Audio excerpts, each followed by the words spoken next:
Halo sobat, jumpa lagi melanjutkan kisah Nogo Sosro dan Sapu Intem untuk sobat semua. Pada kesempatan ini kita mengambil episode bertemu guru di alam gaib. Selamat menikmati. Salam budaya.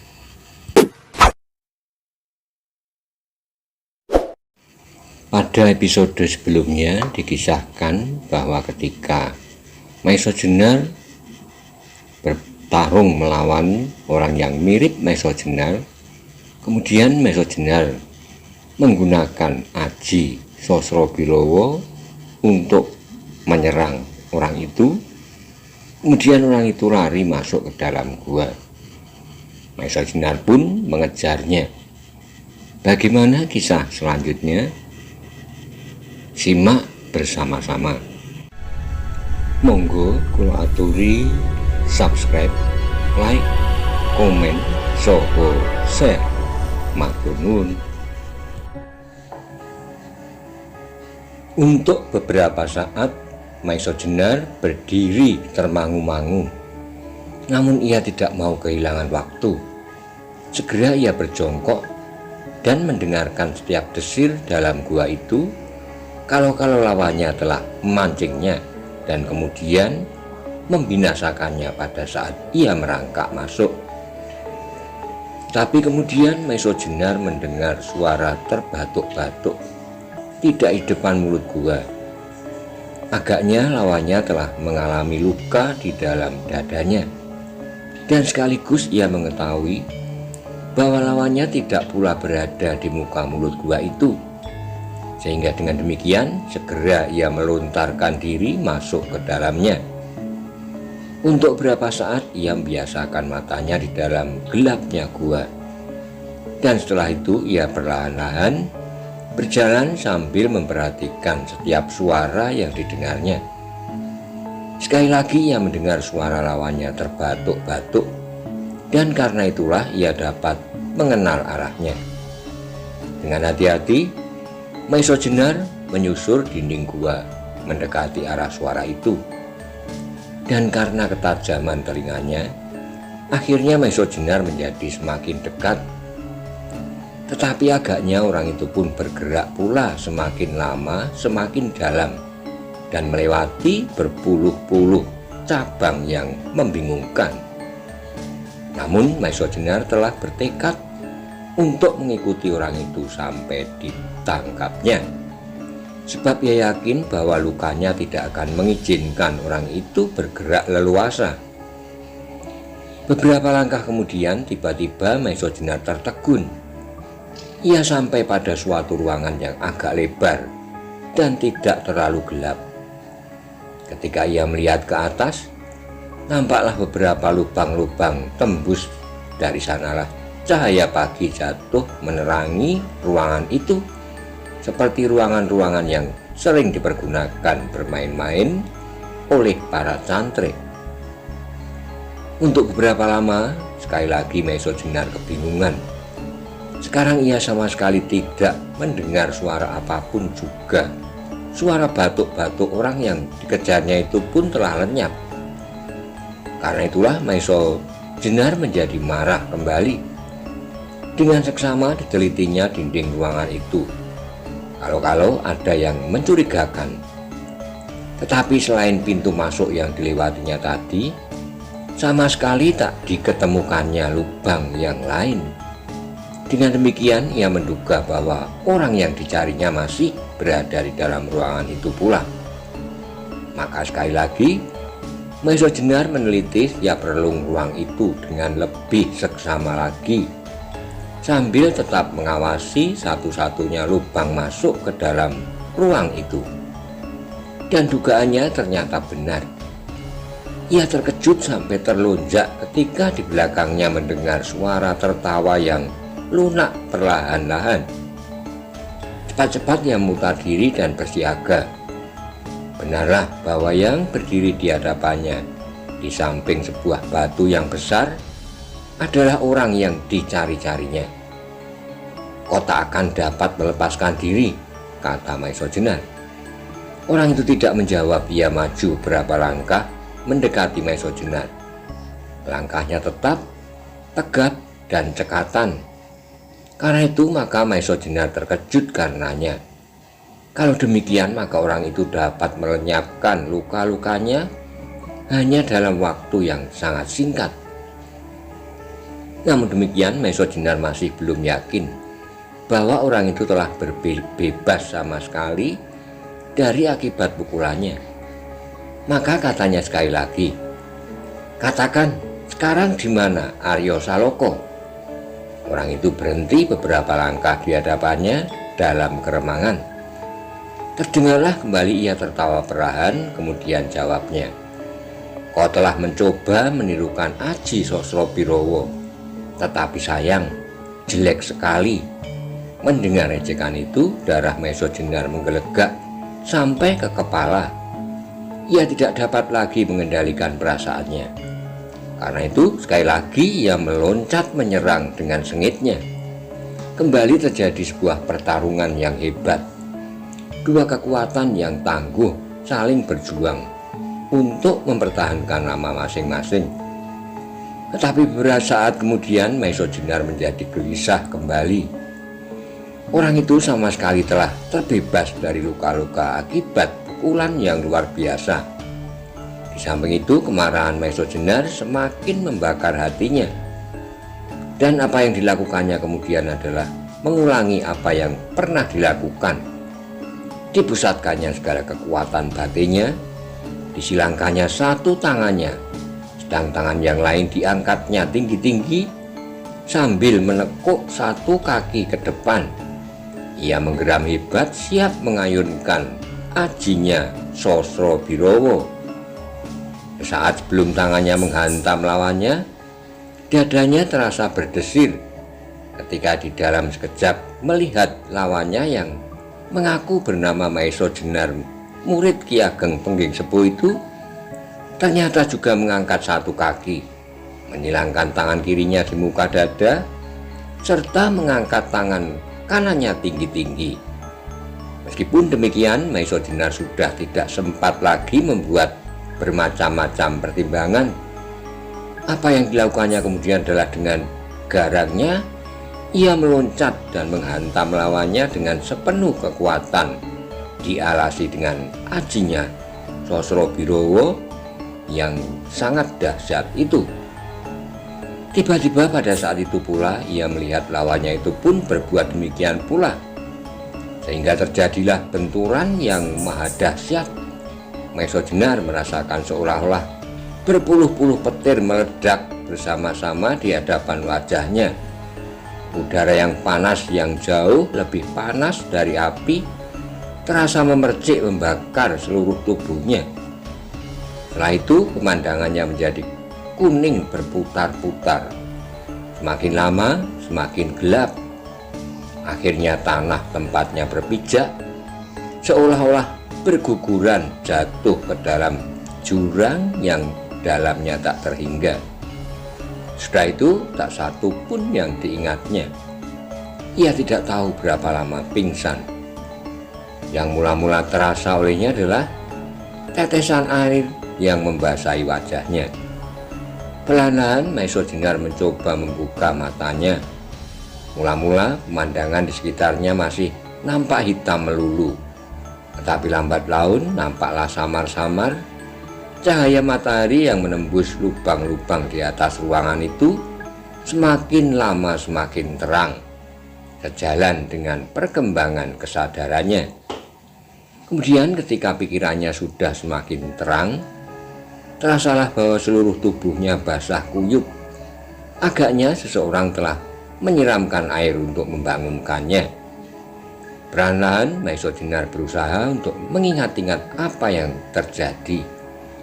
Ketika segala sesuatunya menjadi semakin jelas, maka segera ia berusaha untuk bangkit.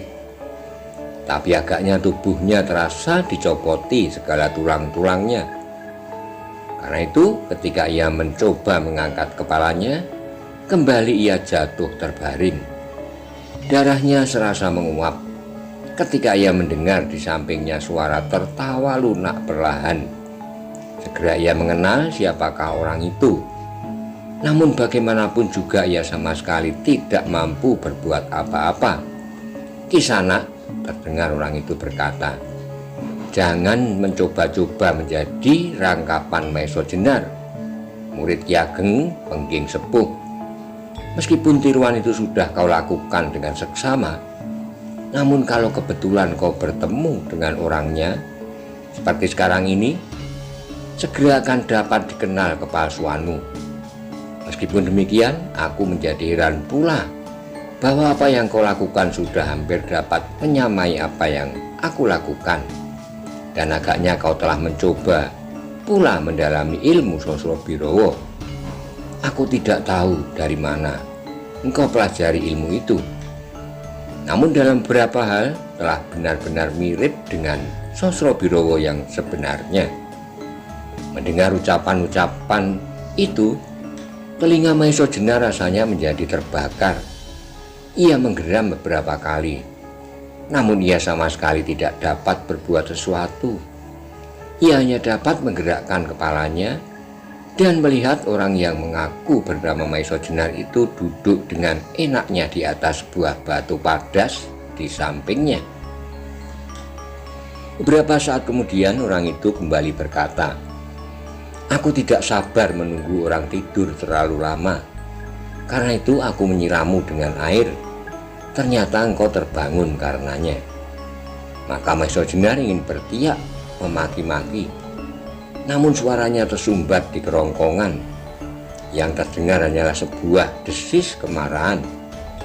"Bagaimanapun juga, aku hormati ketebalan tekadmu," sambung orang itu. "Dalam keadaan yang demikian, kau masih tetap pada pendirianmu. Karena itulah aku belum membunuhmu, sebab aku ingin mengetahui siapakah orang yang telah berkeras hati mengaku bernama Maesa Jenar." Sekali lagi Maesa Jenar menggeram perlahan-lahan. Ia mencoba menjawab, "Jangan kau takut-takuti aku dengan kematian, sebab kematian bukanlah suatu hal yang perlu ditakuti." "Bagus," tiba-tiba orang itu meloncat berdiri. "Kau sendiri yang mengatakan, jangan salahkan aku kalau aku membunuhmu sekarang. Maesa Jenar bukan seorang penakut. Apapun yang akan terjadi atasnya bukanlah suatu hal yang perlu dicemaskan." Meskipun demikian, ia menjadi gelisah ketika teringat oleh Arya Saloka. Ia tidak tahu di mana anak itu sekarang berada. Apakah ia masih hidup ataukah sudah mati di dalam relung dan lekuk-lekuk gua yang membingungkan itu? Karena perasaan yang demikian itulah, tiba-tiba tanpa disengaja ia berkata, "Kau bunuh aku atau tidak, itu bukanlah urusanku, tetapi itu adalah urusanmu. Namun demikian katakan kepadaku, apakah Arya Saloka masih hidup atau sudah kau bunuh pula?" Orang itu tertegun sejenak, tapi hanya sejenak. Kemudian terdengar ia tertawa. "Jangan kau persulit dirimu, dan janganlah kau kotori jalan kematianmu dengan dongengan-dongengan yang kisruh itu. Ataukah barangkali engkau mengharap aku mengampuni untuk membantuku mencari muridku itu? Cukup!" Tiba-tiba Maesa Jenar berteriak nyaring. Seluruh sisa kekuatannya telah mendorongnya berbuat demikian karena kemarahan yang tak tertahankan. "Kau mau membunuh, bunuhlah, jangan membual." Sekali lagi terdengar suara tertawa lunak dan hanya perlahan-lahan. Sudah itu orang yang menamakan diri Maesa Jenar itu melangkah, justru menjauhi Maesa Jenar. Katanya kemudian setelah ia sampai ke mulut ruang itu, "Aku tidak mau mengotori tanganku dengan membunuh orang semacam kau. Biarlah alam membunuhmu. Kau tidak akan dapat keluar dari ruangan ini sampai ajalmu tiba." Setelah itu orang yang menamakan diri Maesa Jenar itu segera meloncat keluar dan terdengarlah suara berguguran. beberapa batu besar jatuh tertimbun menutupi lubang ruangan itu. Bersamaan dengan itu berguguranlah rasanya isi dada Maesa Jenar.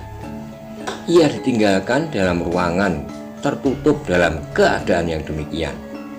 Bukan main, suatu penghinaan yang tiada taranya.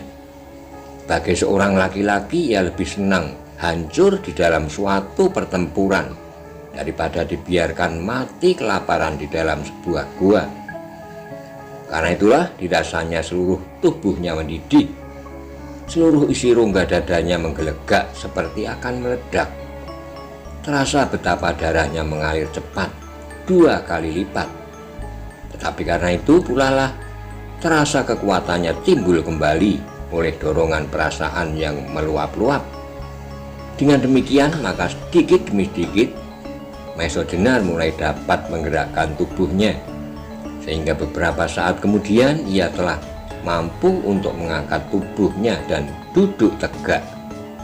Matahari yang telah mencapai titik tengah langsung tegak lurus menembus lubang-lubang di atas ruangan itu dan membuat lingkaran-lingkaran di lantai. Udara yang lembab di dalam gua itu rasanya jadi menguap oleh panas matahari. Maesa Jenar kemudian menjadi gelisah karenanya. Ia tidak mau menyerah pada keadaan. Ia tidak mau membiarkan dirinya mati kelaparan di dalam gua itu tanpa perlawanan. Maka dengan segenap tenaga yang ada, ia pun berdiri dan dengan terhuyung-huyung berjalan sekeliling ruangan itu, berpegangan dinding. 2-3 langkah ia masih terus beristirahat, sebab dadanya masih terasa nyeri, di samping pertanyaan yang selalu memukul-mukul kepalanya. Siapakah gerangan yang telah mengaku bernama Maesa Jenar, murid Ki Ageng Pengging Sepuh, yang mampu mempergunakan ilmu Sosrobirowo dan justru lebih hebat dari ilmunya? Menurut cerita almarhum gurunya, maka Ki Ageng Pengging Sepuh itu tidak mempunyai murid lain kecuali dirinya dan Ki Ageng Pengging yang bernama Kebu Kenongo, almarhum putra gurunya sendiri. Tiba-tiba sekarang ia bertemu dengan seseorang yang memiliki ilmu gurunya itu dengan sempurna. Bahkan orang itu telah mengaku bernama Maesa Jenar dan mempunyai seorang murid yang bernama Arya Saloka. Seolah-olah orang itu ingin menyindir akan ketidakmampuannya sebagai seorang murid dari perguruan Pengging. Karena pertanyaan-pertanyaan itu, maka kembali Maesa Jenar merasa bahwa perkembangannya seolah-olah berhenti setelah ia berpisah dari gurunya. Sejak itu ia hanya berusaha untuk mengamalkan ilmunya saja, tanpa berusaha untuk menambahnya. Dengan demikian maka ia tidak akan dapat mencapai tingkat seperti gurunya. Apabila hal yang demikian berlaku juga untuk murid-muridnya kelak, maka perguruan Pengging semakin lama akan menjadi semakin surut. Padahal seharusnya setiap murid akhirnya harus melampaui gurunya. Dengan demikian ilmu akan berkembang terus. Hati Maesa Jenar tiba-tiba menjadi pedih sekali. Justru kesadaran itu timbul ketika dirinya sudah terkurung di dalam sebuah ruangan yang tertutup rapat. Mungkin ia dapat menghantam dinding-dinding ruangan itu dengan Sosrobirowo dan membuat lubang untuk menemukan jalan keluar. Tetapi agaknya sampai ia mati kehabisan tenaga, usahanya mustahil akan berhasil. Dalam penelitiannya itu, Maesa Jenar menemukan sebuah mata air kecil di belakang sebuah batu. Segera ia berjongkok dan membasahi kerongkongannya yang serasa kering dan panas. Setelah itu terasa tubuhnya menjadi bertambah sehat. Tetapi perasaannya lah yang tidak berkembang seperti tubuhnya. Perasaannya yang pedih masih saja menyayat. Tetapi tiba-tiba memancara suatu tekad. Tekad yang membawanya pada suatu ketetapan hati. bahwa justru dalam keadaan yang sekarang ia akan mengisi sisa hidupnya dengan suatu ketekunan, mendalami ilmunya mati-matian. Dalam keadaannya itu, tiba-tiba ia terkejut melihat bayangan yang tegak berdiri pada sebuah relung dinding gua, sehingga ia terlonjak berdiri. Tapi ketika Maiso Jenar semakin jelas melihat menembus keremangan relung itu, sadarlah ia bahwa yang berdiri di situ hanyalah sebuah patung batu yang belum sempurna. Meskipun demikian, hatinya tertarik pula untuk melihatnya. Siapakah yang sudah membuat patung itu? Justru di dalam sebuah ruangan jauh di dalam gua. Mungkin orang aneh yang telah menamakan diri Maiso Jenar itu. Ketika ia telah semakin dekat, makin jelaslah bahwa patung batu itu masih belum siap seluruhnya. Dan ketika ia meraba-rabanya, nampaklah perubahan pada beberapa bagian. Pada bagian tubuhnya ia melihat lumut-lumut liar merayapi hampir seluruh bagian. Tetapi di bagian kepalanya nampaknya luka-luka baru dari sebuah pahatan. Tiba-tiba ketika ia memandang kepala patung itu, hatinya berdebar-debar. Ia melihat bunga melati terselip di atas kupingnya sebelah kanan. Rambutnya berjuntai sebatang-sebatang sangat jarang. Sedang ikat kepalanya hanya dikalungkan di lehernya. Itu adalah ciri-ciri khusus dari gurunya, Ki Ageng Pengging Sepuh, yang semula bergelar Pangeran Handayaningrat. Dan tiba-tiba dari wajah patung itu seolah-olah memancar suatu tuntunan darinya kepada Maiso Jenar. Apakah yang dapat dicapainya sepeninggalnya?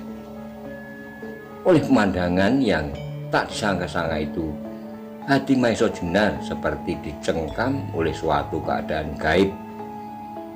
Tanpa sadarnya ia berjongkok dan menunduk hormat di hadapan patung itu, seolah-olah ia merasa berhadapan dengan almarhum gurunya.